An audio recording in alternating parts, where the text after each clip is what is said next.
के खेरसान से पीछे हट रही है पुतिन की सेना। मजबूरी या रणनीति, आखिर क्या रही वजह कि रूसी राष्ट्रपति व्लादिमीर पुतिन को इतना बड़ा फैसला लेना पड़ा? क्या यूक्रेन के सामने कमजोर पड़ गई थी पुतिन की सेना? कहीं ये रूसी राष्ट्रपति व्लादिमीर पुतिन की नई रणनीति तो नहीं? रूस और यूक्रेन के बीच 9 महीने से युद्ध लगातार जारी है।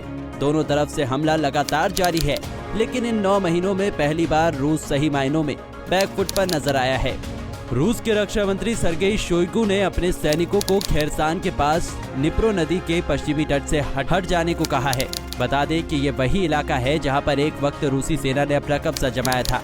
गोंगो ब्लॉक में तो ये तक कह दिया गया है कि ये फैसला कितना भी दर्द देने वाला क्यों ना हो, लेकिन अब इस इलाके को छोड़ना ही पड़ेगा। ये रूसी आर्मी के इतिहास में एक काला दिन है, लेकिन ये फैसला जरूरी है। अब रूस के इस आदेश के कई मायने निकाले जा रहे हैं। बता दें कि अब तक की जंग में ये रूसी राष्ट्रपति व्लादिमीर पुतिन के लिए सबसे बड़ा झटका है। एक तरफ खेरसान में रूसी सेना की वापसी के साथ ही यूक्रेन में कोई भी ऐसा इलाका नहीं रहेगा जहां पर उसके पास निर्णायक बढ़त रहे। वहीं दूसरी तरफ कुछ एक्सपर्ट्स इसे यूक्रेन की एक बड़ी जीत भी मानते हैं और युद्ध के खत्म होने का संकेत। वैसे रूस के इस फैसले पर यूक्रेन की तरफ से कोई प्रतिक्रिया नहीं दी गई है। अभी तक कोई बयान जारी नहीं किया गया है। बता दें कि खेरसान वो इलाका है जो क्रीमिया से सटा हुआ है। क्रीमिया पर रूस ने साल 2014 में अपना कब्जा जमा लिया था। तभी से लगातार रूस का उस इलाके में दबदबा रहा है और यूक्रेन को कुछ ज्यादा करने का मौका नहीं मिला।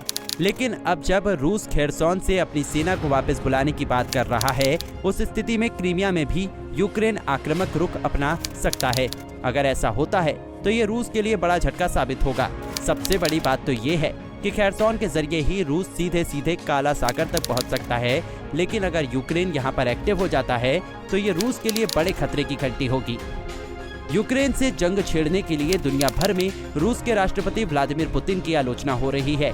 अमेरिका समेत पश्चिमी देशों ने पुतिन के इस फैसले की निंदा की थी। अमेरिका, ब्रिटेन समेत कई यूरोपीय देशों ने रूस और पुतिन पर कई तरह के प्रतिबंध लगा दिए हैं।